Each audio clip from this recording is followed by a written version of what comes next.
What About Vietnam? A podcast with Gary Newsom. The series where Curry talks with travellers about their experiences and adventures. Find out more about Vietnam from the people who have actually been there. What about Vietnam? Whether it's adventure, exploring the culture and cuisine, shopping, or just soaking up the sun. Let Carrie and her travellers pave the way for a magical holiday in Vietnam. What about Vietnam?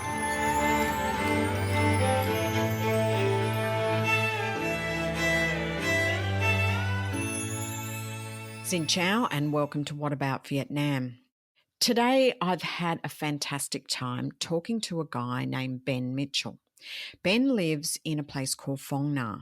Now, if you don't know where Phong Nha is, that's kind of not so strange because it's relatively new to the tourism roadmap of Vietnam.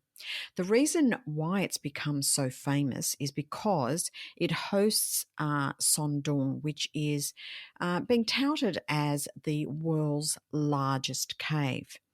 Now, Phong Nha is a really small community, as Ben will attest, but because of the caves, because of the national park, and just a region which has been evolving since 2014 when the Son Doong Cave was announced and open for tourism, there's just a lot of poor information out there, and today's episode with Ben just was great to get some real local knowledge, some insights into that area you just wouldn't get elsewhere.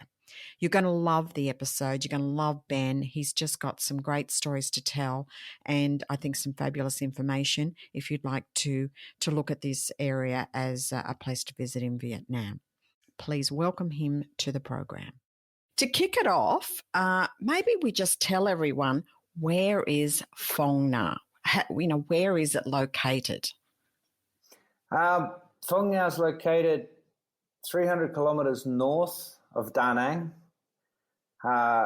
200 kilometres north of Hue. It's strategically sort of located as a destination where if you were to get an overnight train from Hanoi or from Phong Nha to Hanoi or Hanoi down, you could have a break here on your way from Hanoi to get to Hoi An.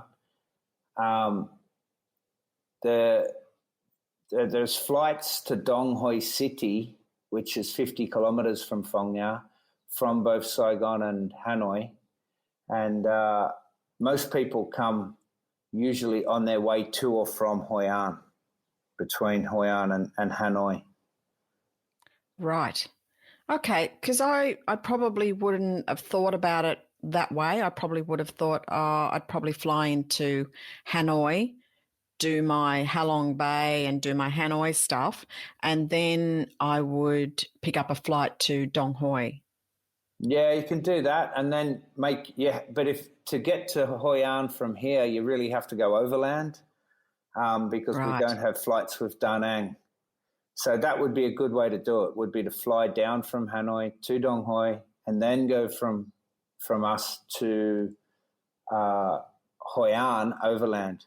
One of the best sort of cross-section, I believe, that you could do in Vietnam would be to go from Phong Nha down to Khe Sanh on the Ho Chi Minh Trail as a day trip, stay overnight in Khe Sanh, then go from Khe Sanh over to Vinh Moc tunnels and around the DMZ, the old demilitarized zone from during the war, and then stay overnight in Hue, and then do another one-day transit trip, if you like, stopping at different places between Hue and Hoi An. That would be sort of 3 days from Hoi An to Phong Nha, seeing a great cross-section of both culture, historical, jungle, minority people, beaches, different types of architecture, the whole cross-section over 3 days, central Vietnam, Hoi An to Phong Nha. Now, we're going to get into a little bit more about just, things that people should look out for when planning this kind of trip. Maybe give us some background a little bit, how you found yourself in Phong Nha as a foreigner, like you've established a life there. So, how did Phong Nha come up on your radar? Well, I met my wife, Beck, when I first came out working in Vietnam. And she brought me up to Phong Nha nearly 15 years ago to meet the family. And Phong Nha was very, very undeveloped back then. There wasn't really any tourism to speak of. They got some busy domestic tourism on the long weekends in summer, coming out from Dong Hoi on day trips. But it was very, very low key, and the national park wasn't open to tourism at that time. It was only the Phong Nha Cave on the edge of the national park, which was a boat trip from the Pha Song Son, the ferry crossing in Son Track Village, which is now sort of for all purposes called Phong Nha. And I came here then and fell in love with the area. A few years later, my wife and I decided to have a try at opening a tourism business for foreigners to come to the area, to try and encourage foreigners to come to the area. And that was called the Phong Nha Farm Stay. We opened that in 2010 after having people sort of staying at a house for the year or two before that, at a parent's house in hammocks. We decided to open a place, and we opened up Phong Nha Farm Stay, and that did encourage foreign tourists to come to Phong Nha very quickly, and Phong Nha Farm Stay sort of hit the ground running throughout 2011. And sort of it's grown quickly since then.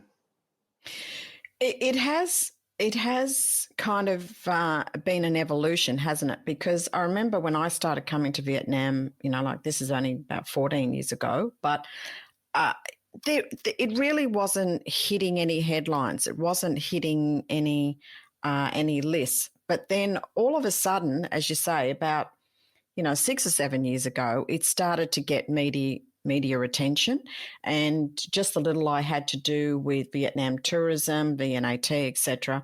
All of a sudden there was this cave system, and very quickly people were setting up businesses like yourself and others to meet that demand, which was fantastic. And I think there's also been some further discoveries of caves in recent times that has broadened that openness and eagerness of people to say, hey, we need to include this on our map.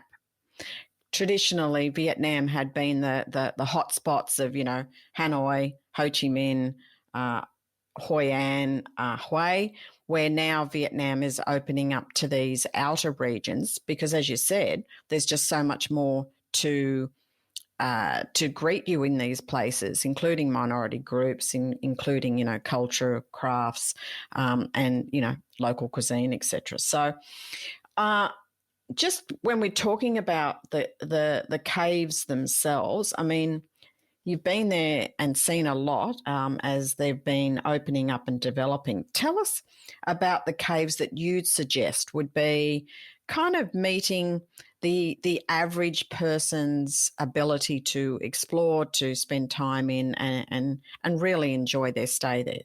What caves would you suggest? Well, there's the caves could sort of be divided into three categories, if you like. One would be the show caves, the Paradise Cave, the Dark Cave, the Phong Nha Cave, the Tien Son Cave. They're caves that are set up to accept mass tourism. So buses can pull up in car parks, and they're set up with infrastructure that can move people either by boat or zip line or up and down staircases and walkways into and out of the caves.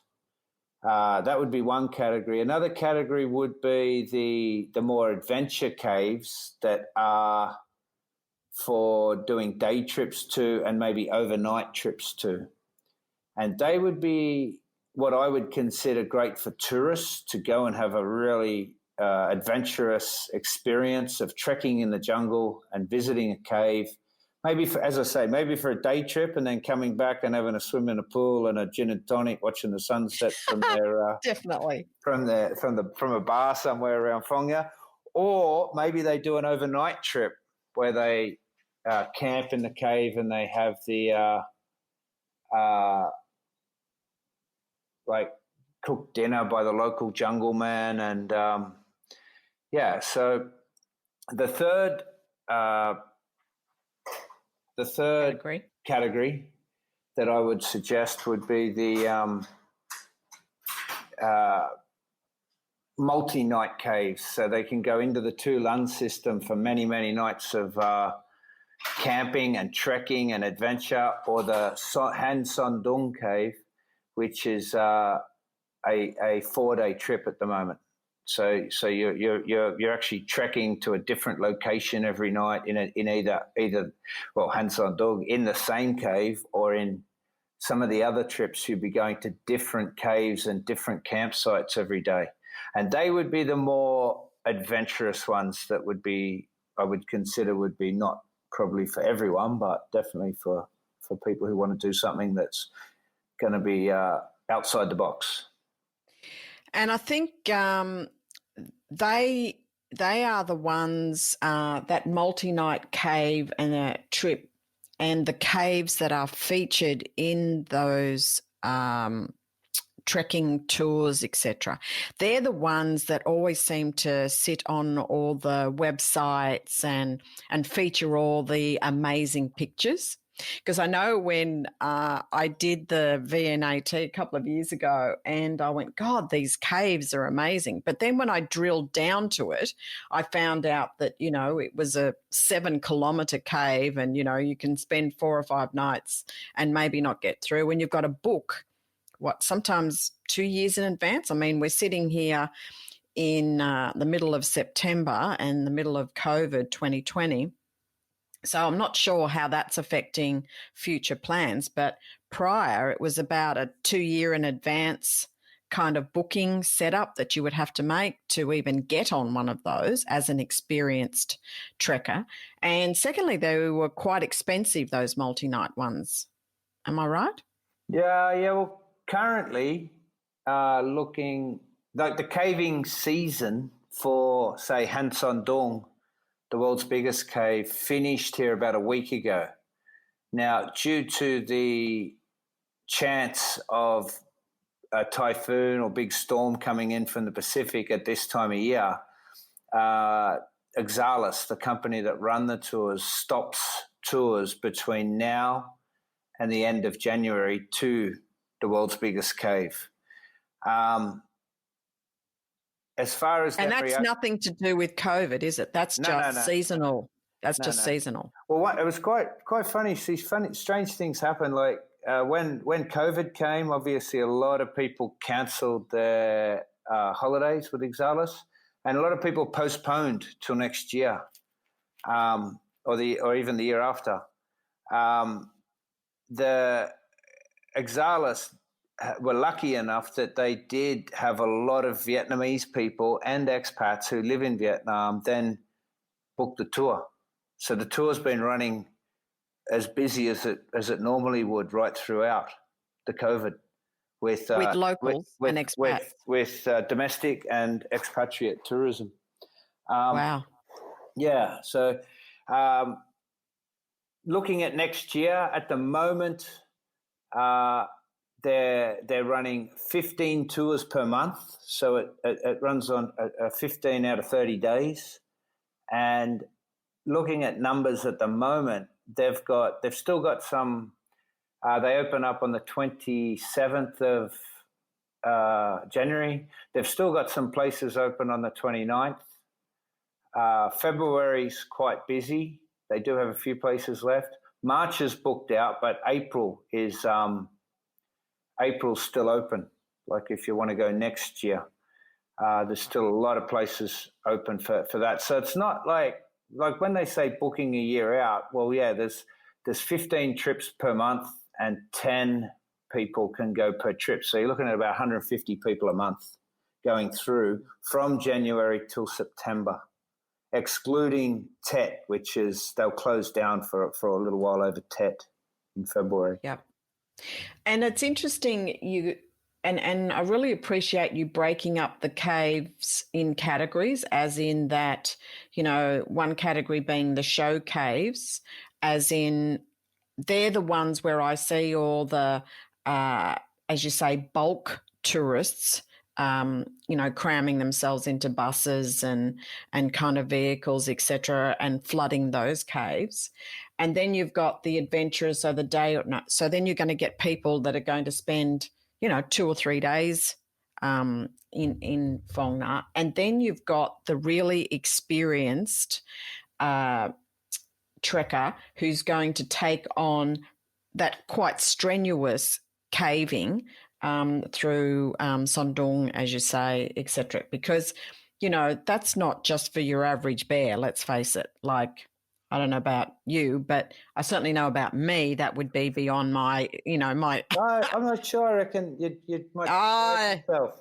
Yeah, no. It's mainly for walking. Like, if you can walk a few kilometres a day, you'd be right to do the world's biggest cave. It's not for people that can't walk, and balance is helpful as well. Yeah, balance and, having the right gear, the right footwear, not worried about squeezing your body through, small crevices. Oh, they're pretty. It's a big cave. The dark. Very big cave. Yeah. Actually, I read something that the stalagmites are related to the Big Ben in London. Is that kind of a little bit of an overstep in creative license description? I mean, they're saying that the stalagmites... That's how big they are, yeah. That's how big they are, yeah. So when you walk through it feels like you're in Notre Dame Cathedral, but you're a Lego man. Yes. It's very big, yeah. God. So they've got like my mother's done it. I've done it. I have a lot of different people come through. I mean, so long as you can, you keep yourself physically moving for a few days, you can do it. There's a little bit of rope work in that, but where people don't have the experience to do it, the company Oxalis has its staff are very experienced. And they're not just experienced in what they do, but they're also experienced in getting people who are not experienced in what they do through the cave. So, they've got some good runs on the board at this point after been doing it since 2013. Yeah.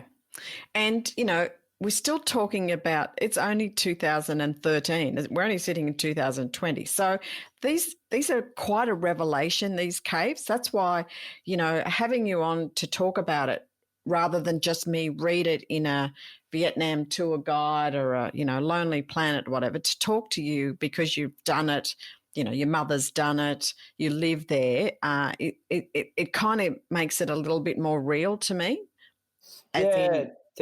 It's a very interesting part of the world. Like when I first came here, I was asking my then girlfriend, now wife, Beck, and her family and other people in the area, like, what about these mountains? What's in these mountains? And no one would answer me. No one would tell me.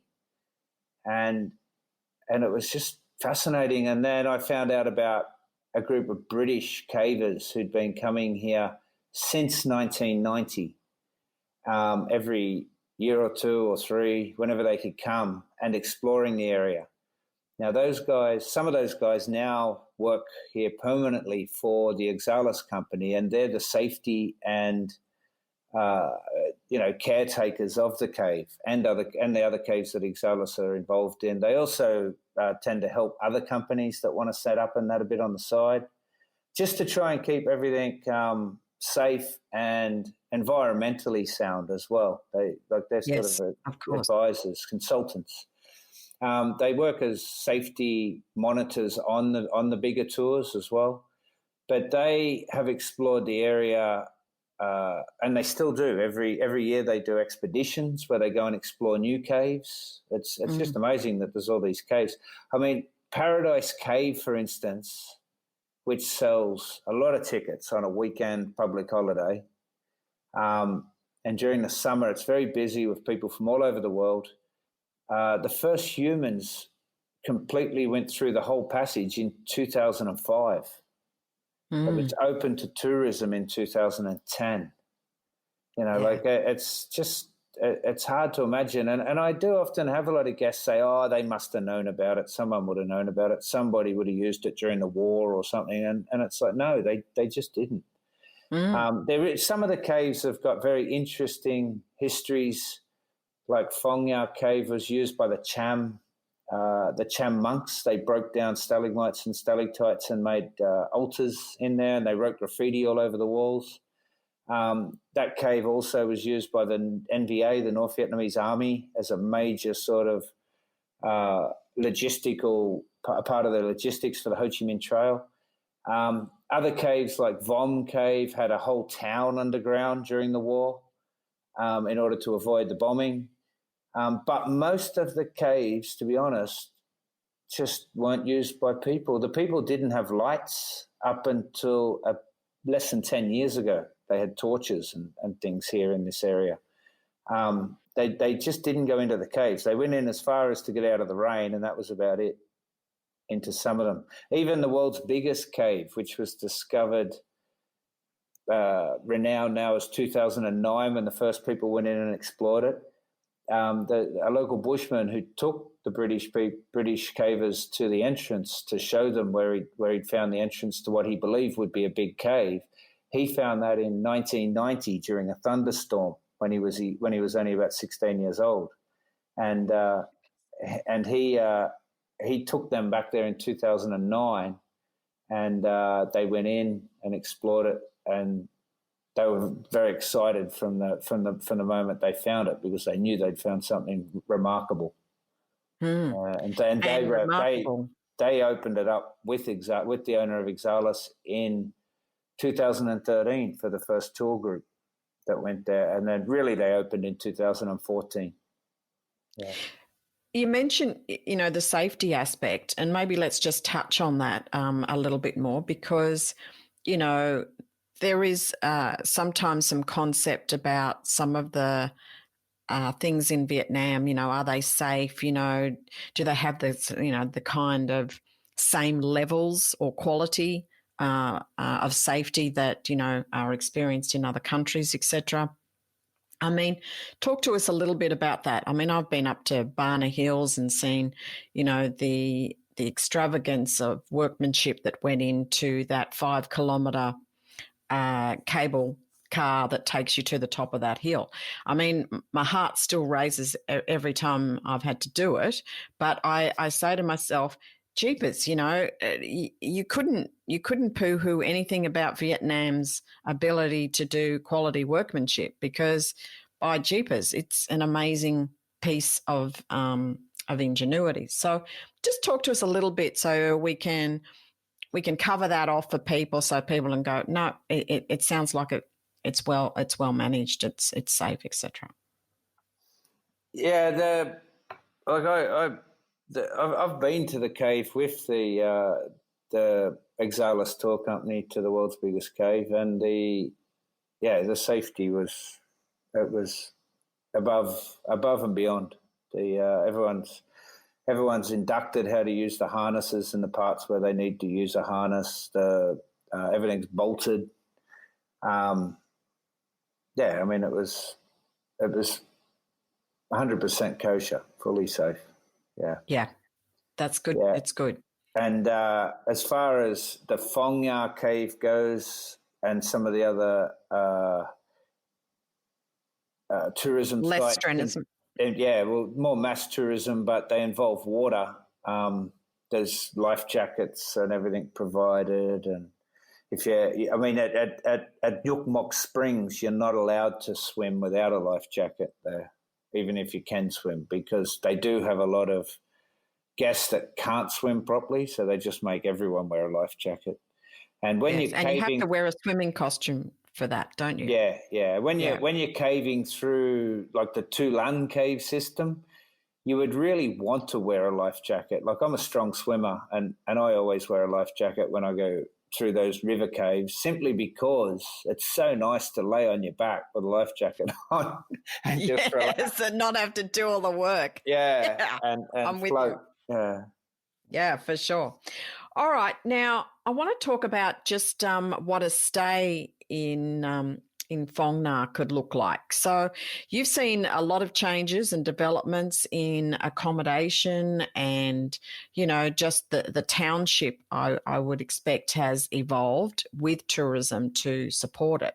So talk to us a little bit about the types of accommodation that you can experience now and a bit about the town itself. Well, where we are at the moment here in Phong Nha, we've got a lot of local people have opened homestays, what they call homestays. A lot of those homestays are sort of more borderline small guest houses, bed and breakfast. You get a room and you get maybe a nice view of the river or nice view of the rice paddies. A lot of them have got swimming pools, and they supply breakfast. And there's other restaurants around the town that you can go out to for your evening meal. Most of your lunchtime meals would typically, for most people travelling through Phong Nha, be out in the park or out in the Bong Lai Valley as sort of part of what they do for the day. Phong Nha to date hasn't sort of been the destination where a lot of people are sitting around during the day. They sort of come in quickly, see the caves, do a full day of activities or 2 full days of activities and then leave. It's just in that stage of development where people are putting it, as you said, putting it between Ha Long Bay and Hoi An. I think most people, when they do come through Phong Nha, though, wish they hadn't done that, but it's just not well known enough. They've heard about it, so they come to see the caves and move on.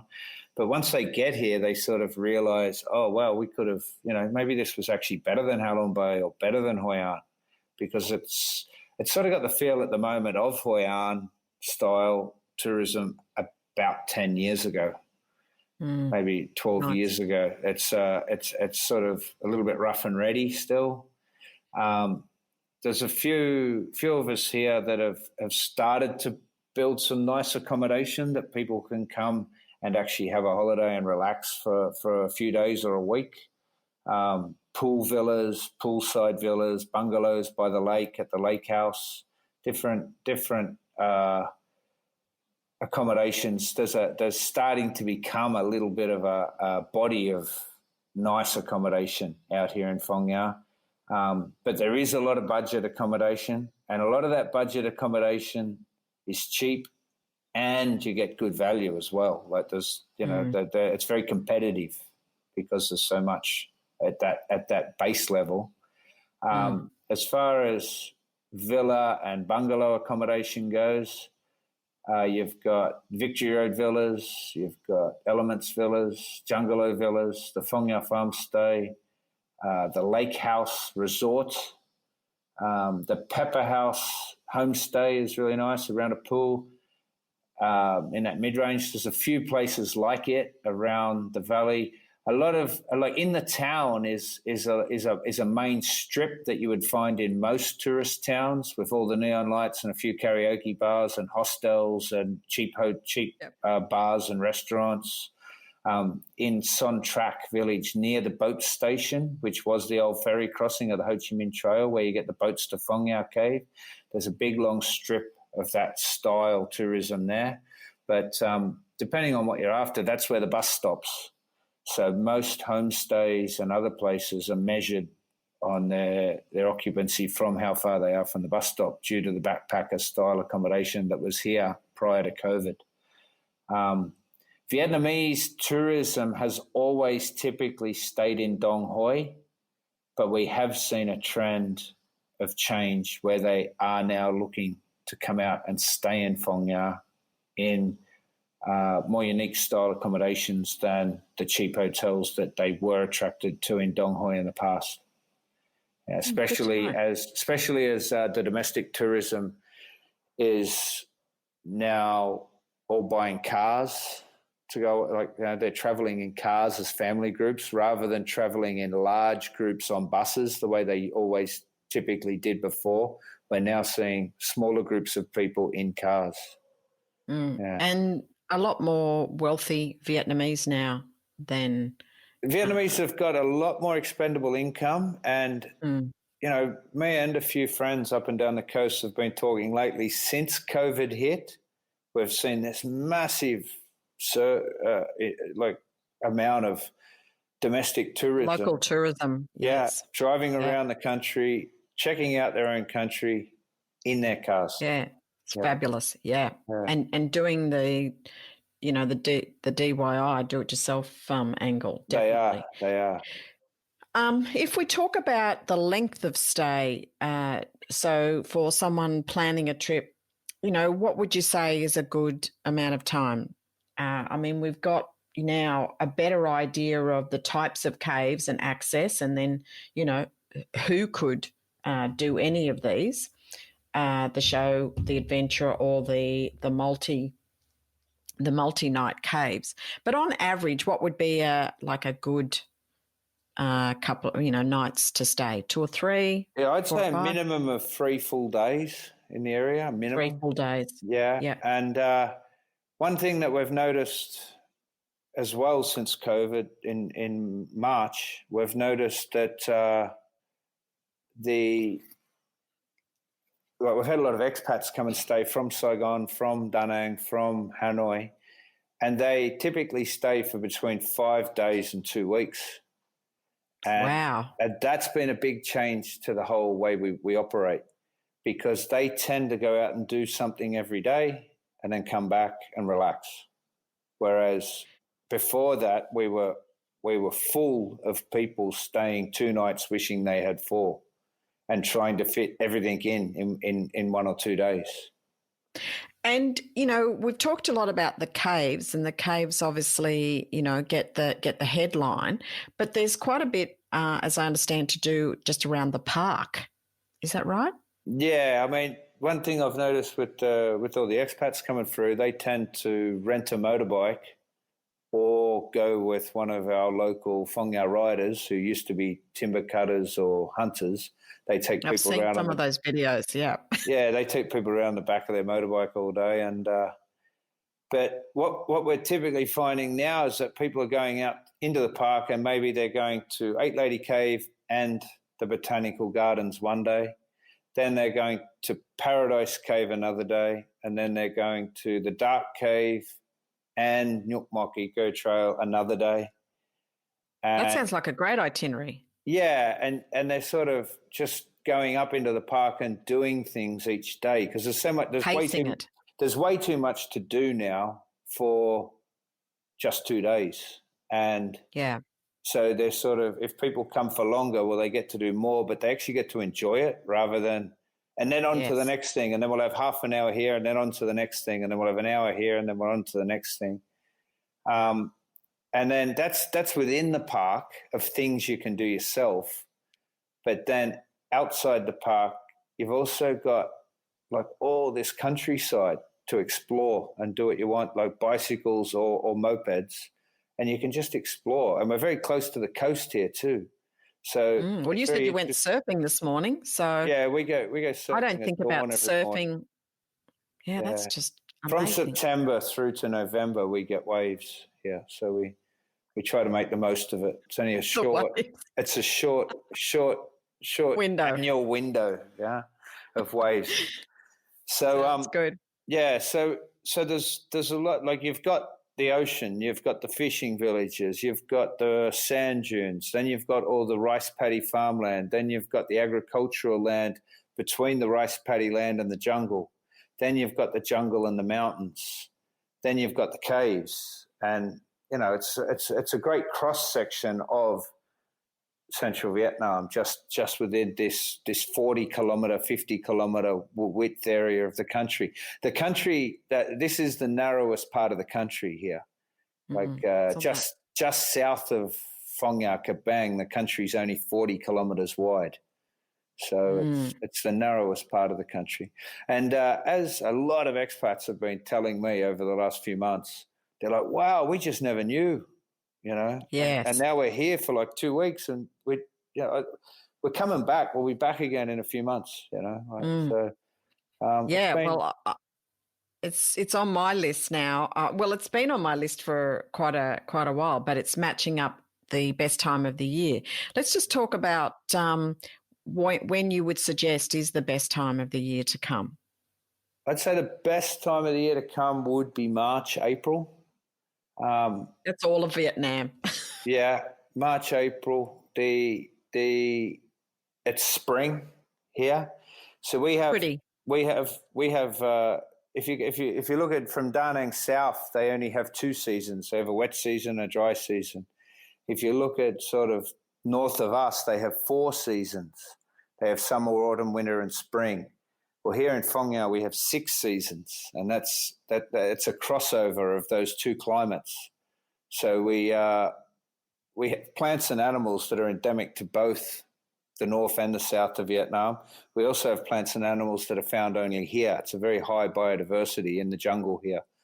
But having said that, March and April is spring here. Everything's blooming. Everything's coming to life. Beautiful. It's not too hot yet. It's going to be hot in May and June. End of April. Yeah. Yeah. But and it's cold here in January and February. If you were going to come here and do some hardcore trekking and camping, I would highly recommend coming between December and end of February, because it's cooler. It's cooler. To do it. It's nice. Quite cool. Yes. Yeah. And then March and April's sort of the prime.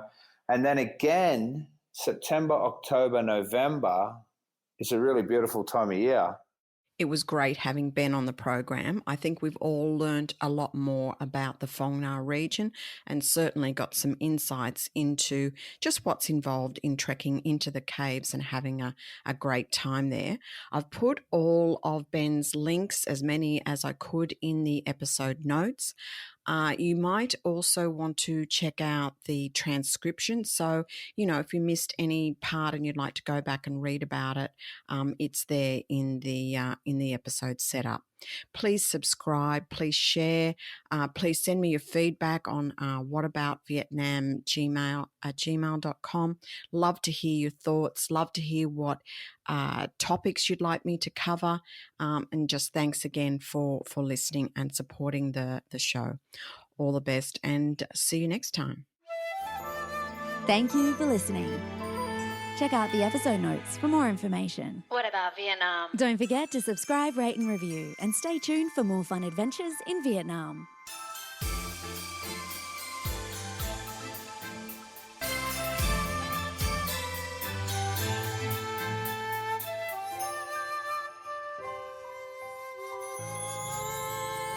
What about Vietnam?